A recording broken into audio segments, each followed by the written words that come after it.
Okay, again, everyone welcome. We will now be sharing together in our Passion reading from the Gospel of St. Matthew this day.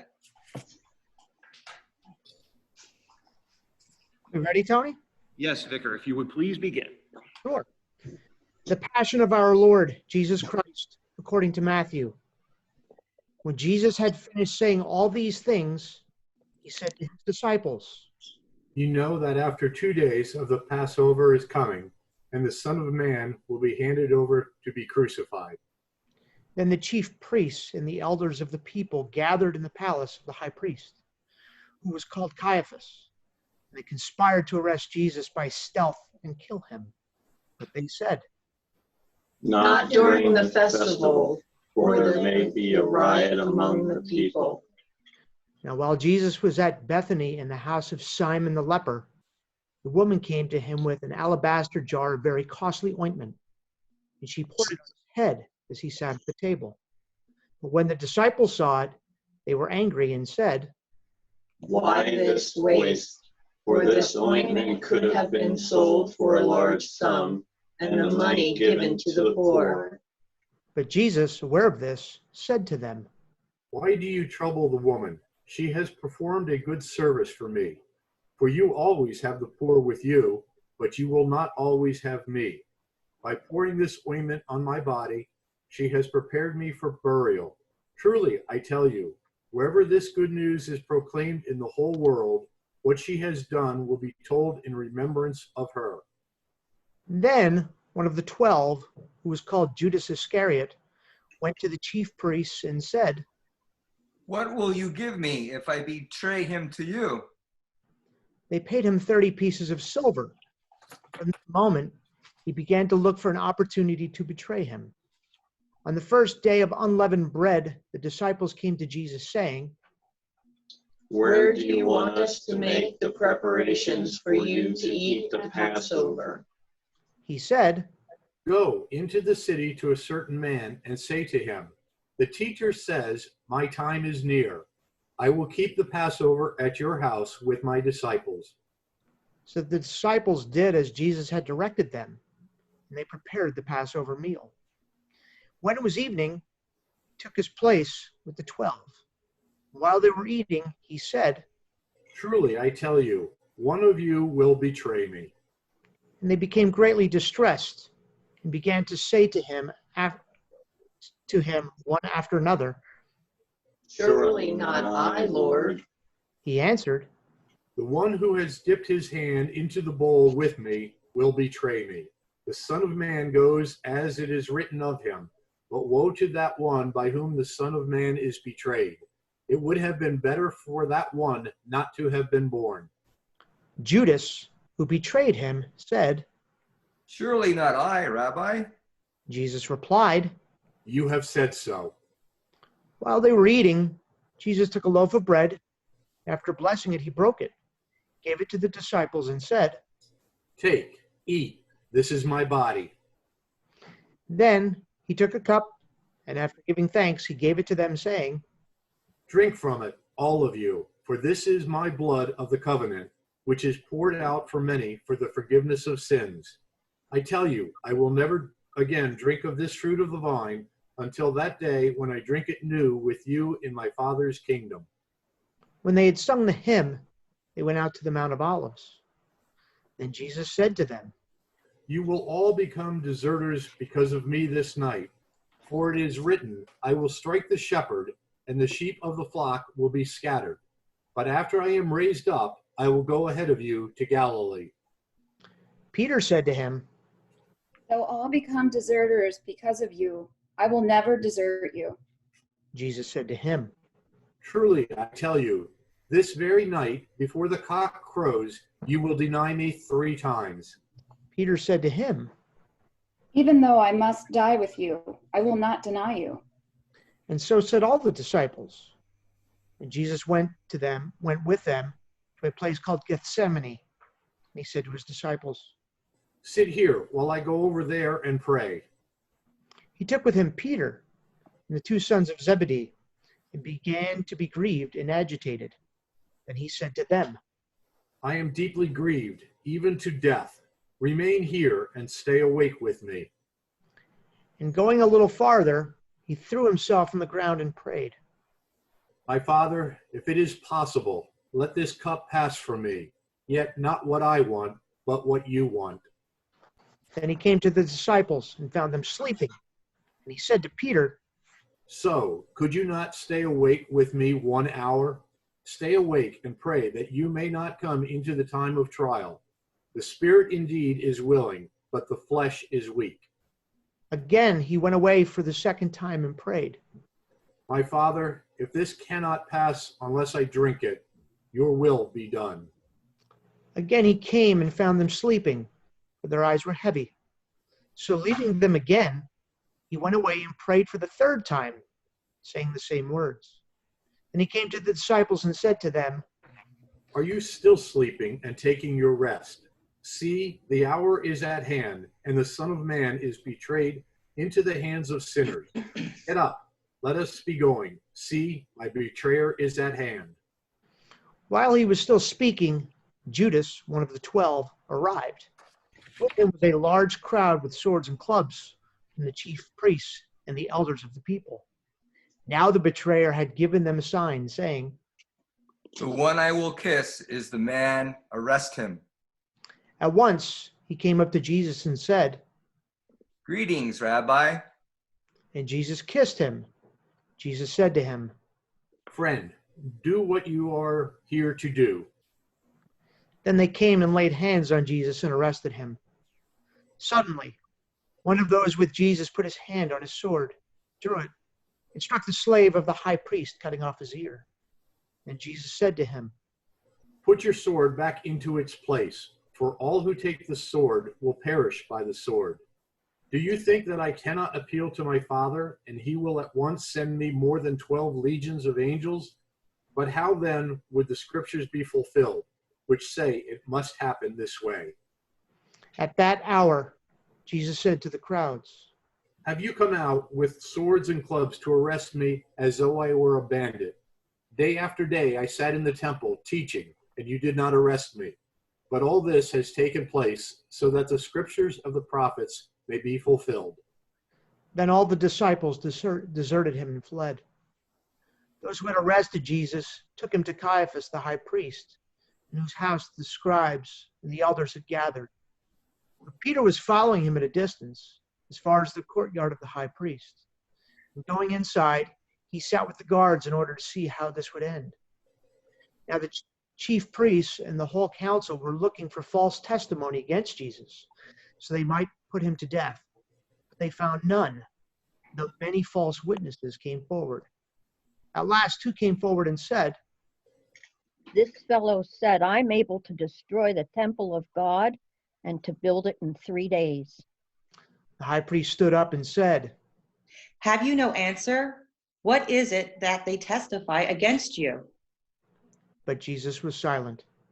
Then the high priest said to him, I have put you under oath before the living God. Tell us if you are the Messiah, the Son of God. Jesus said to him, You have said so, but I tell you, from now on you will see the Son of Man seated at the right hand of power and coming on the clouds of heaven. Then the high priest tore his clothes and said, He has blasphemed. Why do we still need witnesses? You have now heard his blasphemy. What is your verdict? They answered, He deserves death. and they spat in his face and struck him. And some slapped him, saying, Prophesy to us, you Messiah. Who is it that struck you? Now Peter was sitting outside the courtyard. A servant girl came to him and said, You also were with Jesus, the Galilean. but he denied it before all of them, saying, Do you not know what you're talking about? When he went out to the porch, another servant girl saw him, and she said to the bystanders, This man was with Jesus of Nazareth. Again, he denied it with an oath. I do not know the man. After a little while, the bystanders came up and said to Peter, Certainly you are also one of them, for your accent betrays you. Then he began to curse. And he swore an oath. I do not know the man. At that moment, the cock crowed. Peter remembered what Jesus had said. Before the cock crows, you will deny me 3 times. And he went out and wept bitterly. When morning came, all the chief priests and the elders of the people conferred together against Jesus in order to bring about his death. They bound him, led him away, and handed him over to Pilate, the governor. When Judas, his betrayer, saw that Jesus was condemned, he repented and brought back the 30 pieces of silver to the chief priests and the elders. He said, I have sinned by betraying innocent blood. but they said, What is that to us? See to it yourself. Throwing down the pieces of silver in the temple, he departed, and he went and hanged himself. But the chief priests, taking the pieces of silver, said, It is not lawful to put them into the treasury, since they are blood money. After conferring together, they used them to buy the potter's field as a place to bury foreigners. For this reason, that field has been called Field of Blood to this day. Then was fulfilled what had been spoken through the prophet Jeremiah. And they took the 30 pieces of silver, the price of the one whom a price had been set, on whom some of the people of Israel had set a price. And they gave them for the potter's field, as the Lord commanded me. Now Jesus stood before the governor, and the governor asked him, Are you the king of the Jews? Jesus said, You say so. but when he was accused by the chief priests and elders, he did not answer. And Pilate said to him, Do you not hear how many accusations they make against you? but he gave him no answer, not even a single charge. So the governor was greatly amazed. Now at the festival, the governor was accustomed to release a prisoner for the crowd, anyone whom they wanted. At that time, they had a notorious prisoner called Jesus Barabbas. So after they'd gathered, Pilate said to them, Whom do you want me to release for you? Jesus Barabbas or Jesus who is called the Messiah? for he realized that it was out of jealousy that they had handed him over. While he was sitting on the judgment seat, his wife sent word to him, have nothing to do with that innocent man, for today I have suffered a great deal because of a dream about him. Now the chief priests and the elders persuaded the crowds to ask for Barabbas and to have Jesus killed. The governor again said to them, Which of the two do you want me to release for you? and they said, Barabbas. Jesus said to them, Then what should I do with the Jesus who is called the Messiah? and all of them said, Let him be crucified. then he asked, Why? What evil has he done? but they shouted all the more. Let him be crucified. So when Pilate saw that he could do nothing, but rather that a riot was beginning, he took some water and washed his hands before the crowd, saying, I am innocent of this man's blood. See to it yourselves. Then the people as a whole answered, His blood be on us and on our children. So he released Barabbas for them. And after flogging Jesus, he handed him over to be crucified. And the soldiers of the governor took Jesus into the governor's headquarters. And they gathered the whole cohort around him. They stripped him and put a scarlet robe on him. And after twisting some thorns into a crown, they put it on his head. They put a reed in his right hand and knelt before him and mocked him, saying, Hail, King of the Jews. They spat on him. They took the reed and struck him on the head. After mocking him, they stripped him of the robe and put his own clothes on him. And they led him away to crucify him. As they went out, they came upon a man from Cyrene named Simon. They compelled this man to carry his cross. And when they came to a place called Golgotha, which means place of a skull, they offered him wine to drink, mixed with gall. But when he had tasted it, he would not drink it. And when they had crucified him, they divided his clothes among themselves by casting lots. They sat down there and kept watch over him. Over his head they put the charge against him, which read, "This is Jesus, King of the Jews." The two bandits were crucified with him, one on his right and one on his left. Those who passed by derided him, shaking their heads and saying, You who would destroy the temple and build it in 3 days, say to yourself, if you are the Son of God, come down from the cross. In the same way, the chief priests also, along with the scribes and elders, were mocking him, saying, He saved others. He cannot save himself. He is the King of Israel. Let him come down from the cross now, and we will believe in him. He trusts in God. Let God deliver him now, if he wants to, for he said, I am God's son. The bandits who were crucified with him also taunted him in the same way.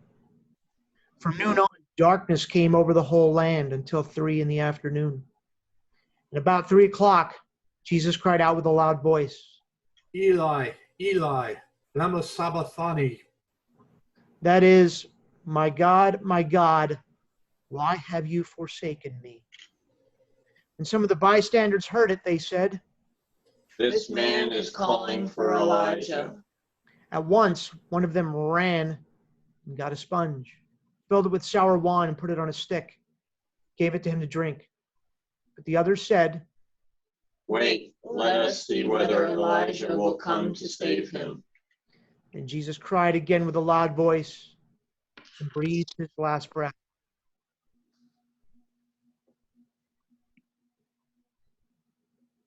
At that moment, the curtain of the temple was torn in two from top to bottom. The earth shook, and the rocks were split. The tombs also were opened, and many bodies of the saints who had fallen asleep were raised. After his resurrection, they came out of the tombs and entered the holy city and appeared to many. Now, with the centurion and those with him who were keeping watch over Jesus saw the earthquake and what took place, they were terrified and said, Surely this man was God's son. Many women were also there, looking on from a distance. They had followed Jesus from Galilee and provided for him. Among them were Mary Magdalene and Mary, the mother of James and Joseph, and the mother of the sons of Zebedee. When it was evening, there came a rich man from Arimathea named Joseph, who was also a disciple of Jesus. He went to Pilate and asked for the body of Jesus. And Pilate ordered to be given to him. So Joseph took the body and wrapped it in a clean linen cloth and laid it in his own new tomb, which he had hewn into the rock. He then rolled a great stone to the door of the tomb and went away. Mary Magdalene and the other Mary were there, sitting opposite the tomb. The next day, that is, the day of preparation, the chief priests and the Pharisees gathered before Pilate and said, Sir, we remember what the impostor said while he was still alive. After 3 days I will rise again. Therefore command the tomb to be made secure until the 3rd day. Otherwise his disciples may go and steal him away and tell the people, he has been risen from the dead. And the last deception would be worse than the first. Pilate said to them, You have a guard of soldiers. Go, make it as secure as you can. So they went with the guard and made the tomb secure by sealing the stone. The Gospel of our Lord.